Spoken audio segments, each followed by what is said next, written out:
Hello guys, எப்படி இருக்கீங்க? Welcome back to our channel rajasekarbalaedu. Offline exam tips for college students. ஓகேவா? College students, university ஸ்டூடெண்ட்ஸ்க்கு எல்லாமே exams வந்துட்டு இருக்கு. சில யூனிவர்சிட்டிஸ்ல எக்ஸாம்ஸ் முடிஞ்சிருச்சு. ஸோ இந்த ஈவென்ட் செமஸ்டர் எக்ஸாம் ஆஃப்லைன் எக்ஸாமாக தான் நடக்க போகுது எல்லா காலேஜஸ்லையும், எல்லா யூனிவர்சிட்டி காலேஜஸ்லையும். ஸோ அதுக்கு வந்து இம்பார்ட்டன்ட் டிப்ஸ் வந்து டாப் 5 டிப்ஸ் நான் சொல்கிறேன். ஆஃப்லைன் எக்ஸாமில் சக்ஸஸ்ஃபுல்லாக நீங்கள் கம்ப்ளீட் பண்ணுறதுக்கான சீக்ரெட்ஸ் வந்து இந்த வீடியோவில் இருக்குது. அதை நல்லா ஃபாலோ பண்ணுங்கள். எண்டு வரைக்கும் பாருங்கள். பிடிச்சிருந்தா ஒரு லைக் கொடுத்துருங்க. இதில் என்ன ஒரு வேடிக்கை அப்படின்னா, ஆஃப்லைன் எக்ஸாம்ங்கிறது வந்து டைரெக்டாக காலேஜுக்கு போய் எழுதுகிற எக்ஸாம். நார்மலாக அந்த மெத்தடில் தான் நடக்கும்.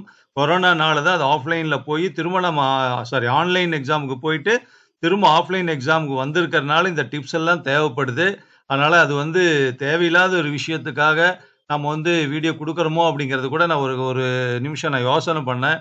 ஆனால் இருந்தாலும் இந்த வீடியோ கொடுக்கறதுக்கான காரணம் என்ன அப்படின்னா, இப்போ ஃபைனல் இயர் எக்ஸாம் எழுத போகிறாங்க இல்லையா? அதாவது 6th செமஸ்டர் எழுத போகிற ஃபைனல் இயர் ஸ்டூடெண்ட்ஸ் வந்து பார்த்தீங்கன்னா, ஃபஸ்ட்டு செமஸ்டர் மட்டும்தான் ஆஃப்லைனில் எழுதுனாங்க. அப்போ அதே மாதிரி இப்போ 6th செமஸ்டர் லாஸ்ட் செமஸ்டர் வந்து ஆஃப்லைனில் எழுத போகிறாங்க. ஓகேவா? செகண்ட் இயர் ஸ்டூடெண்ட்ஸ் வந்து 4th செமஸ்டர் இப்போ எக்ஸாம் எழுத போகிறாங்க. அவங்க இது வரைக்கும் ஆஃப்லைனில் எக்ஸாம் எழுதவே இல்லை. ஓகேவா? எல்லாமே ஆன்லைன்லேயே போயிடுச்சு. அதே மாதிரி ஃபர்ஸ்ட் இயர் ஸ்டூடெண்ட்ஸ் இப்போ செகண்ட் செமஸ்டர் எழுத போகிறாங்க.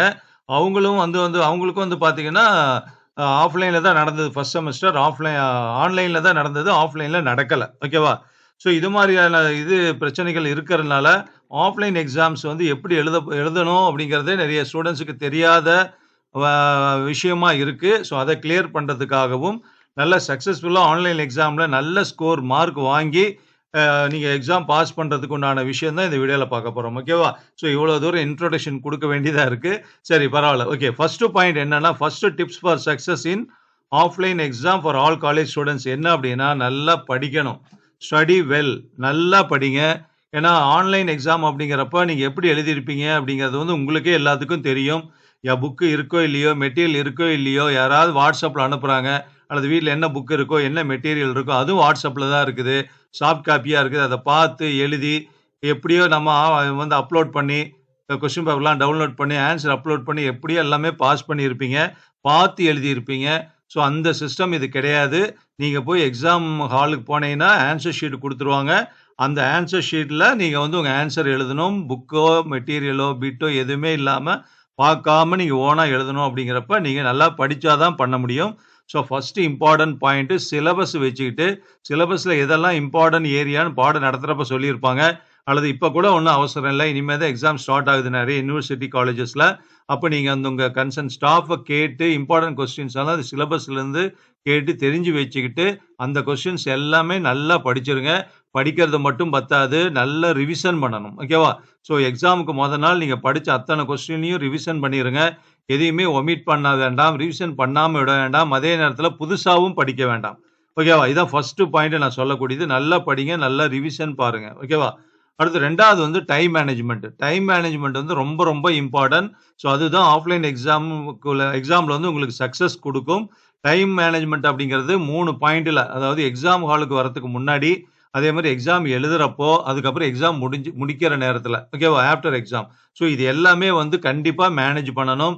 எந்த இடத்துலையும் நீங்கள் டைம் வேஸ்ட் பண்ணக்கூடாது. ஓகேவா? ஸோ அதனால தான் டைம் மேனேஜ்மெண்ட் பண்ணணும் அப்படின்னு சொல்கிறேன். நீங்கள் வந்து வாட்ச் கட்டிட்டு போயிடுங்க. டைம் பார்க்கறதுக்காக, என்ன டைம் தெரிஞ்சுக்கிறதுக்காக.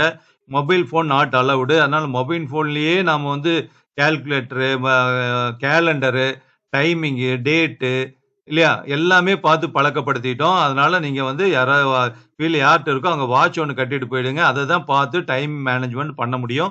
நீங்கள் எக்ஸாம் வந்து எப்போ ஆரம்பிக்குதோ, ஃபார் எக்ஸாம்பிள் காலையில் 10 மணிக்கு ஆரம்பிக்குதுன்னா, நீங்கள் 9:15 to 9:30க்குள்ளே காலேஜில் இருக்கிற மாதிரி பார்த்துக்கோங்க. அப்போ தான் டென்ஷன் இருக்காது. நீங்கள் 1/2 hour முன்னாடி போய் கூட உட்காந்து படிக்கலாம். அங்கே உட்காந்து படிக்க. நீங்கள் வீட்டிலேருந்து படிச்சுட்டு அப்புறம் நான் லேட்டாக கிளம்புனா பஸ்ஸு பிரச்சனை, டிராஃபிக்கு, வண்டி ப்ராப்ளம், 2 வீலரில் போகிறவன், காரில் போகிறவனுக்கெல்லாம் திடீர்னு வண்டி பிரேக் டவுனு, டயர் பஞ்சர், இது மாதிரி ஏதாவது இருந்ததுன்னா லேட் ஆயிரும். நீங்கள் 1/2 hour to 45 minutes வந்து அட்வான்ஸாக கிளம்புற மாதிரி நீங்கள் டைம் மேனேஜ்மெண்ட் பண்ணிக்கோங்க. அதுதான் இம்பார்ட்டன்ட். கேம்பஸுக்கு போயிடுங்க. ஓகேவா? ஸோ அது போயிட்டு நீங்கள் வந்து எந்த ஹால் உங்களுக்கு அலாட் ஆயிருக்குன்னு பார்த்து கன்ஃபார்ம் பண்ணிவிட்டு அப்புறம் ஃப்ரீயாக உட்காந்து படிங்க. ஃபர்ஸ்ட் பெல், வார்னிங் பெல் அடிப்பாங்க. அந்த பெல்லுக்கு வந்து நீங்கள் ஹாலுக்கு போய்க்கலாம். ஓகேவா? ஸோ டைம்ங்கிறது வந்து before the commencement of exam நீங்க வந்து ஒரு 1/2 hour to 45 minutes ஏர்லியராவே வந்து காலேஜ்ல இருக்கிற மாதிரி போயிடணும். நீ வீடு எங்க இருக்கோ அங்கிருந்து எப்படி கிளம்பணுமோ, என்ன டைம், என்ன பஸ்ன்னு பார்த்து கிளம்பிட்டு, காலேஜ் கேம்பஸ்ல 1/2 அன் ஹவர் டூ 45 மினிட்ஸ் ஏர்லியரா முன்னாடியே இருக்கிற மாரி பண்ணிக்கோங்க. ஓகேவா? அதே மாரி எக்ஸாம் ஃபர்ஸ்ட் வார்னிங் வந்து பெல் அடிச்ச உடனே எக்ஸாமுக்கு நீங்க அப்பவே ஹாலுக்கு அலோவ் பண்ணுவாங்க. ஹாலுக்குள்ள போயிடுங்க. ஒரு 5 டூ 10 மினிட்ஸ் டைம் இருக்கும். உட்கார்ந்து ரிலாக்ஸ் பண்ணுங்க. இம்பார்ட்டன்ட் கொஸ்டின்ஸ் மட்டும் அப்படியே ஒரு மெமரி ஒரு ரீகால் பண்ணி பாருங்க. வேற எதுவும் பண்ண வேண்டாம். டென்ஷன் இல்லாம ஃப்ரீயா இருங்க. நீங்க கொண்டு போன திங்ஸ் எல்லாமே எடுத்து டெஸ்க் மேல வச்சுக்கோங்க. ஹால் டிக்கெட்டு, ஹால் டிக்கெட்டு, உங்களுக்கு ஐடி கார்டு எல்லாமே எடுத்து கரெக்ட்டா வச்சுக்கோங்க. கொஞ்சம் ரிலாக்ஸ் பண்ணிக்கோங்க. அதுதான் இம்பார்ட்டன்ட். ஓகேவா? அதே மாரி எக்ஸாம் கொஸ்டின் பேப்பர் குடுத்ததுக்கு அப்புறம் எக்ஸாம் எழுதுறப்போ நீங்க முதல்லயே நீங்க வந்து பார்ட் ஏ எவ்வளவு நேரம் எழுதலாம், பார்ட் பி எவ்வளவு நாள் எவ்வளவு டைம் எழுதலாம், பார்ட் சி எவ்வளவு நேரம் எழுதலாம்லாம் பிளான் பண்ணியிருக்கீங்க இல்லையா? அதுக்கு தகுந்த மாரியே நீங்க வந்து கொஸ்டின் குடுத்ததுக்கு அப்புறம் பிளான் பண்ணிட்டு, நீங்க வந்து ரைட் ஓகே பார்ட் சி இத்தன கொஸ்டின் நல்லா தெரியும். இந்த 3 கொஸ்டின் நல்லா தெரியும். 2 கொஸ்டின் சுமாரா தான் தெரியும். இதெல்லாம் சேர்ந்து மொத்தம் எவ்வளவு நேரத்துல எழுதலாம்னு டைம் மேனேஜ் பண்ணிக்கோங்க. எழுத ஆரம்பிங்க. வாட்ச பார்த்துக்கிட்டே வாங்க. அந்த டைம்க்குள்ள முடிக்கிறீங்களான்னு மேனேஜ் பண்ணிக்கோங்க. ஒரு டைம்ல கொஞ்சம் ஏர்லியரா முடிச்சீங்கன்னா, அத அடுத்த கொஸ்டின் யூஸ் பண்ணிக்கலாம். இல்ல ஃபர்ஸ்ட் கொஸ்டின் எழுதுறப்போ கொஞ்சம் அதிகமா டைம் எழுதிட்டீங்கன்னா, அது அடுத்த கொஸ்டின்ல டைம ரெடியூஸ் பண்ணிக்கோங்க. அதுக்குள்ள ஆன்ஸர் எழுதி முடிச்சிருங்க. ஒரே கொஸ்டினையே 10 பக்கம், 20 பக்கம் எழுதி டைம் வேஸ்ட் பண்ண வேண்டாம். எல்லா கொஸ்டினும் அட்டெண்ட் பண்றது தான் இம்பார்ட்டன்ட். அதனால எல்லா கொஸ்டினுக்கும் டைம் அலோகேஷன் குடுத்து பண்ணுங்க. அதே மாரி எக்ஸாம் டைம் முடியறப்போ 3 ஹவர்ஸ் டைம் முடியறப்ப உங்களுக்கு வந்து ஒரு வார்னிங் பெல் ஒரு 10 மினிட்ஸ் முன்னாடியே ஹால்ல இருக்கிற இன்விஜிலேட்டர் வந்து சொல்லிருவாங்க. அப்பவே வந்து நீங்க பேஜ் நம்பர் கரெக்ட்டா போட்டுருக்கோமா, ரிஜிஸ்டர் நம்பர் கரெக்ட்டா எழுதியிருக்கோமா, எல்லா கொஸ்டின் அட்டெண்ட் பண்ணிட்டோமாங்கிறத பார்த்துக்கோங்க. லாஸ்ட் கொஸ்டின் எழுதிட்டு இருந்தீங்க அப்படின்னா கூட, நீங்க என்ன பண்ணலாம்னா, அது கொஞ்சம் இதெல்லாம் பார்த்து முடிச்சுட்டு, அப்ப லாஸ்ட் கொஸ்டின் அவரு ஆன்சர் ஷீட் கலெக்ட் பண்ண வர்ற வரைக்கும் நீங்க எழுதலாம். அப்படி பண்ணிக்கோங்க. அதுதான் அந்த டைம நீங்க மேனேஜ் பண்ணிட்டீங்கன்னா தான் ஈஸியா இருக்கும். அப்புறம் கரெக்ட்டா அந்த டைம் முடிச்ச உடனே ஆன்சர் ஷீட் கலெக்ட் பண்ணுவாங்க, குடுத்துருங்க. ஓகேவா? ஸோ டென்ஷன் இல்லாம வெளிய வாங்க. You can go for preparation of the next exam. ஓகேவா? நீங்க போய்க்கலாம். இதான் செகண்ட் டிப்ஸ். 3வது டிப்ஸ் என்னன்னா, உள்ள ஹால்ல உட்கார்ந்து இருக்கிறப்ப நீங்க வந்து என்ன பண்ணணும்னா, மத்தவன நம்பவே நம்பாதீங்க. ஓகேவா?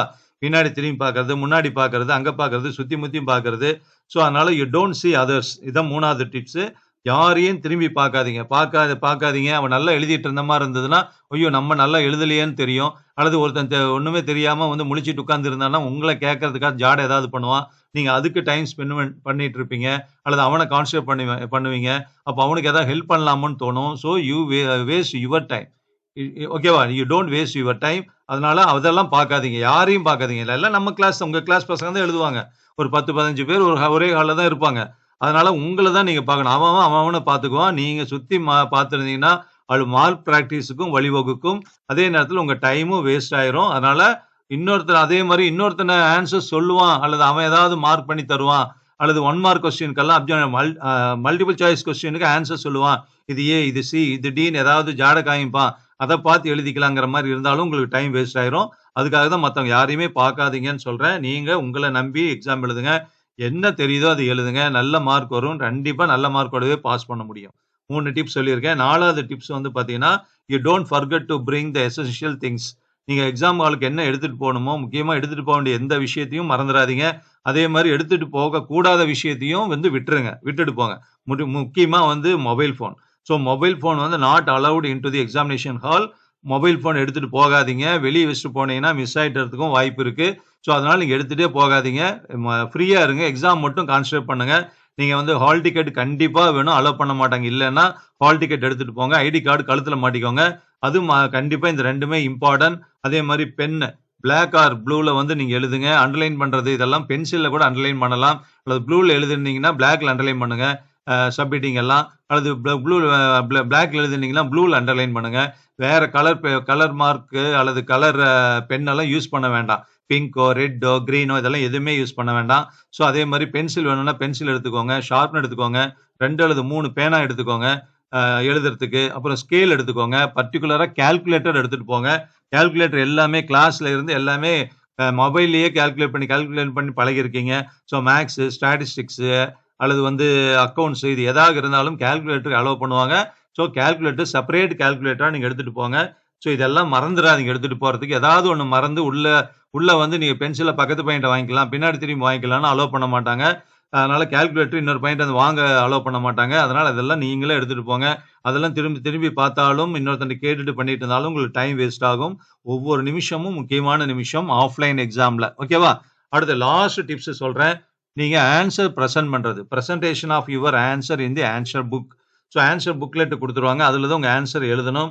ஓகேவா? ஸோ அதுல வந்து பார்த்தீங்கன்னா, நீங்க எல்லா கொஸ்டினும் முதல்ல அட்டெண்ட் பண்ணணும். இது எப்பவுமே சொல்லக்கூடிய ஒரு விஷயம் தான். ஓகேவா? எந்த கொஸ்டினும் ஒமிட் பண்ணிறாதீங்க. எல்லா கொஸ்டினும் அட்டெண்ட் பண்ணுங்க. அதே நேரத்துல சி பார்ட் 1 எழுதிட்டு பில 1 வருது. திருப்பி ஏக்கு 1 போறது. திரும்பியும் பி வந்து சிக்கு வருது. இப்படி ஜிக்ஜாக்காலாம் ஆன்சர் பண்ணாதீங்க. எந்த செக்ஷன் ஏன்னா அதுல எத்தன கொஸ்டின் நல்லா தெரியுதோ அத ஃபுல்லா அட்டெண்ட் பண்ணுங்க. 3 அவுட் ஆஃப் 5ல 3 நல்லா தெரியுதுன்னா 3யும் நல்லா எழுதிருங்க. 2 மட்டும் கூட அப்புறம் எழுதலாம். அப்புறம் பி செக்ஷனுக்கு வந்தீங்கன்னா, அதுல ஒரு 4 நல்லா தெரிஞ்சா 4 எழுதிருங்க. அப்புறம் வந்து அடுத்தது சுமாரா தெரியுது அதாவது ஏல 1 இல்ல சில 1 அடுத்து பிக்கு வருது. இப்படி மாறி மாறி எழுதிட்டு இருந்தீங்கன்னா, பேப்பர் திருத்துறவங்களுக்கு ரொம்ப கஷ்டமா இருக்கும். இரிட்டேஷனா இருக்கும். உங்களுக்கு மார்க் குறைஞ்சிரும். அதனால நீங்க நல்லா எழுதியிருந்தீங்கனாலும், உங்களுக்கு நல்லா வாங்கி தரக்கூடியது என்னன்னா, உங்க பிரசன்டேஷன் ஆஃப் ஆன்சர்ஸ் தான். நீங்க எப்படி ஆன்சர் பண்ணியிருக்கீங்க, கொஸ்டின் சூஸ் பண்ணி எழுதியிருக்கீங்க. உள்ள கன்டென்ட் நீங்க என்ன எழுதியிருக்கீங்களோ, படிச்சது தான் எழுதியிருப்பீங்க. அல்லது அரைகுறையா தெரிஞ்சதுன்னா கதை விட்டு எழுதியிருப்பீங்க. ஓகேவா? ஆனா நீங்க பிரசன்ட் பண்றத வந்து நீட்டா பிரசன்ட் பண்ணுங்க. நல்ல ஹேண்ட் ரைட்டிங்ல எழுதிருங்க. அதே மாரி மேக்ஸிமம் எவ்வளோ பாயிண்ட்ஸ் கவர் பண்ண முடியுமோ, கவர் பண்ணுங்க. இப்ப நான் சொன்ன மாரி ஜிக்ஜாக்கா இல்லாம பி பார்ட் தான் நீங்க முதல்ல எடுக்குறீங்கன்னா, அதுல தெரிஞ்ச கொஸ்டின்ஸ் எல்லாமே எழுதிருங்க. 1 மட்டும் எழுதிட்டு, சிக்கு போயிட்டு, சி பார்ட்க்கு போயிட்டு, திரும்ப பி பார்ட்க்கு அப்படியெல்லாம் வர வேண்டாம். ஏ பார்ட்னா ஏ பார்ட்ட முடிச்சிருங்க. சின்னா சி பார்ட்ட முடியுங்க. அப்புறம் பி பார்ட்னா பி பார்ட்ட முடியுங்க. ஸோ இந்த 5 இம்பார்ட்டன்ட் டிப்ஸும் வந்து very, very secret points for your success in the offline examination. உங்க ஃப்ரெண்ட்ஸ் எல்லாத்துக்கும் ஷேர் பண்ணுங்க. நெறைய பேரோட டிஸ்கஸ் பண்ணுங்க. இதுல சொல்லியிருக்கக்கூடிய பாயிண்ட்ஸ். இது வேல்யூபிளா நான் இந்த வீடியோல சொன்ன பாயிண்ட்ஸ் வந்து சும்மா ஒரு ஸ்டோரிக்காக சொல்லியிருக்காங்க. ஒரு வீடியோ போடணுங்கிறதுக்காக சொல்றாரா? இல்ல வியூஸ்க்காக சொல்றாருங்கிற மாரி திங்க் பண்ணாம இந்த விஷயம் கண்டிப்பா உங்களுக்கு யூஸ்ஃபுல்லா இருக்கும். யூஸ்ஃபுல்லா இருக்கா அப்படின்னு வந்து மட்டும் நீங்களே வந்து திங்க் பண்ணுங்க. இது சம்பந்தப்பட்ட கமெண்ட் சொல்லுங்க. இல்ல வேற ஏதாவது எக்ஸ்ட்ரா டிப்ஸ் நீங்க ஃபீல் பண்ணாலும் கமெண்ட் பாக்ஸ்ல சொல்லுங்க. அத வந்து பார்த்தோம்னா மத்த வியூவர்ஸ் அண்ட் சப்ஸ்கிரைபர்ஸ்க்கும் யூஸ்ஃபுல்லா இருக்கும். ஓகேவா? இன்னொரு வீடியோல பார்ப்போம். Thank you very much. All the very best for your beautiful success in your offline exam for all college students. Thank you very much.